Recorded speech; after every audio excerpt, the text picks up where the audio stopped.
ఏలూరులో శానిటైజేషన్ వ్యవస్థ మీద మరి స్పెషల్ డ్రైవ్ పెట్టడం జరిగింది.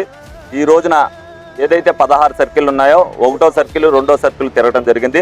అక్కడ అందరూ కూడా ఎంతమంది వర్కర్లు పనిచేస్తున్నారు, ఎవరు మేస్త్రి, ఎవరు శానిటైజేషన్ చేస్తున్నారు అనేది కూడా సచివాలయం సెక్రటరీ గారిని తీసుకోవడం, వాళ్ళిద్దరు నెంబర్లు కూడా అక్కడ పెట్టమని చెప్తున్నాం. వీళ్ళని ప్రజలతో అనుసంధానం చేసి ఎక్కడ ఏదన్నా లోపం ఉంటే వాళ్ళకి ఇంటిమేషన్ చేస్తే వాళ్ళు వెళ్ళి తెల్లారి సరిచేసేటట్టుగా ఈ వ్యవస్థను ఏదైతే వీళ్ళతో అనుసంధానం చేయాలనుకున్నామో ఆ విధంగా చేయడం జరుగుతుంది.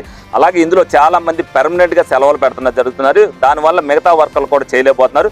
ఎవరైతే పెర్మనెంట్గా అవుట్ సోర్సింగ్లో ఉండి చేస్తున్నారో వాళ్ళని టెర్మినేట్ చేసి కొత్త వాళ్ళని పెడతానికి నిర్ణయం తీసుకోవడం జరిగింది.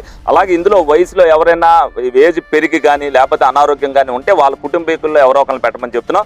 ఎందుకంటే ఈ వ్యవస్థ ప్రజలతో అనుసంధానం అయింది. ఎందుకంటే ప్రజలకు ఇబ్బంది లేకుండా చూడవలసిన బాధ్యత వాళ్ళ మీద ఉంది. అలాగే వాళ్ళకి